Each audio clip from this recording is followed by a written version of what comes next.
Alright, so in this video I am replacing all the PVC that's running from this little ball valve here running to where the goat's water is.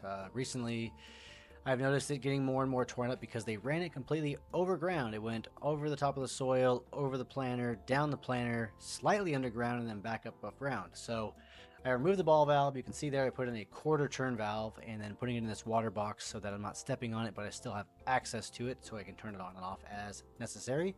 I did have to go down about 3 feet to be able to trench underneath this and get the line under and not having it lay over the brick. To do this, I pretty much just dug the heck out of it, put some water in it, and then trenched underneath just until I could get the water to rush out like you see right there. This soil is very rocky, even what you see in this planter box, so some of those large rocks coming out are just the natural stone we have here in El Dorado. Now the pipe, I ran it about maybe 3-4 inches underground, just enough to get some soil back over it. The tractor won't hurt it, the lawnmower won't hurt it, all that's going to be okay. I ended up priming it, gluing it, putting it all back together.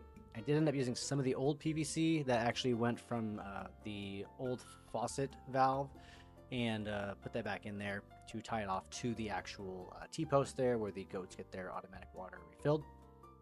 From here, reburied it, and another reason why I did this whole project was these dogs. The small Aussie you're seeing loves to dig, and this thing was completely covered in holes, so I wanted to put some of this 2 to 3 inch small river rock in here.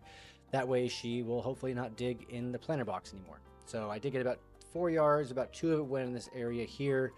I ended up just raking it out, spraying some water on it to get it nice and clean once it was all done. This is the final part of my project to finish the backyard with this rock, so I'm very glad to be on the back stretch of it now and be able to pressure wash the rest of the patio and get it ready for the summer. Now this is the completed project. A couple things that, in case you wanted to know, the automatic goat water, I'll leave a link in the description or a comment on exactly which one I bought. This one we have tends to be literally the best we've had for goats. It holds about 4 gallons and I never have to worry about it. Still gotta tie that off. Otherwise, that's the end of this video, guys, and I do thank you for watching.